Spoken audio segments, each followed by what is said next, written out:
बिहार की आपराधिक दुनिया में 90 के दशक में पहली बार AK-47 की एंट्री हुई थी। उस समय बिहार में लालू का जंगल राज था। उस दौर में वहां पहले स्थापित फैक्ट्रियों और इंडस्ट्रियों पर एक एक करके ताले लटकते जा रहे थे। उनकी जगह लालू के आशीर्वाद से रोजगार देने के लिए अपहरण, हत्या, लूट और रंगदारी जैसे नए उद्योग पनप रहे थे। इसी बीच बिहार में लालू के नाक के नीचे खतरनाक हथियारों के खरीद फरोख्त का नया रोजगार शुरू हो गया। बिहार में पहली बार AK-47 की खेप बिहार के डॉन अशोक सम्राट बेगूसराय के पास पहुंची थी, जिसका पहला निशाना बरौनी 0 माइल के पास एक ठेकेदार बना। उसकी हत्या के बाद इस प्रकार की घटनाएं सिलसिलेवार तरीके से होना शुरू हो गई। बिहार का मुंगेर खासकर हथियारों की खरीद फरोख्त का अड्डा बन चुका था।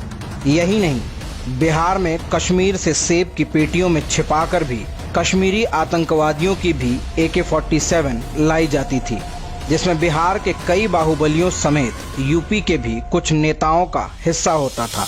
बिहार के सासाराम से 1989 में जेल से फरार होने वाले अपराधी नंद गोपाल पांडे और फौजी ने अवैध हथियारों के बारे में एक चौंकाने वाला बयान दिया था।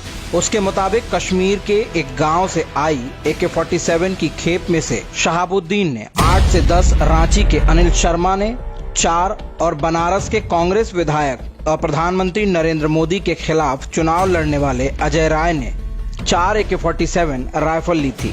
साल 2001 में पुलिस जब RJD नेता शहाबुद्दीन के घर पर छापा मारने पहुंची थी, तो उसी AK-47 से कई घंटों तक पुलिस पर फायरिंग की थी, जिसमें 2 पुलिसकर्मी समेत 10 लोग मारे गए थे। पुलिस ने शहाबुद्दीन के घर से हथियार का भारी भरकम जखीरा भी बरामद किया था, जिसमें 3 AK-47 भी शामिल थी। इतना ही नहीं, लालू के जंगल राज में अंधाधुंध हुए जातीय संघर्षों में भी AK-47 का जमकर इस्तेमाल हुआ था। 1 मिनट में 600 गोलियां उगलने वाली इस AK-47 ने न जाने कितने लोगों को सदा सदा मौत की नींद में सुला दिया गया।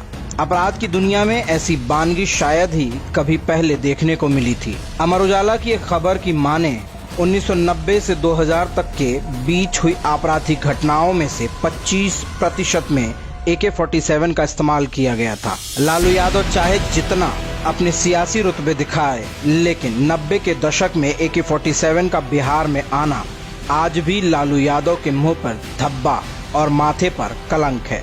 बिहार में शहाबुद्दीन इन्हीं खतरनाक हथियारों के दम पर अपना सियासी रुतबा कायम रखा था, जिसमें लालू ने उसे पूरी छूट दी थी। बिहार में अभी भी राजद के नेताओं के पास भारी मात्रा में AK-47 बरामद होती है। लालू और तेजस्वी के खास RJD नेता परवेज चांद को भी बिहार पुलिस ने 2019 में गिरफ्तार किया था, जिस पर जबलपुर ऑर्डिनेंस फैक्ट्री से चोरी करके लाई गई 60 से 70 AK-47 की तस्करी में मदद करने का आरोप लगा था। एक बात तो तय है कि लालू यादव ने 90 के दशक में बिहार को ठीक वैसे ही बर्बाद किया जैसा उसने चाहा था। बच्चों के हाथों में किताब की जगह हथियार थमा दिए थे और फसल के नाम पर हथियारों की पैदावार बिहार में होना शुरू हो गई।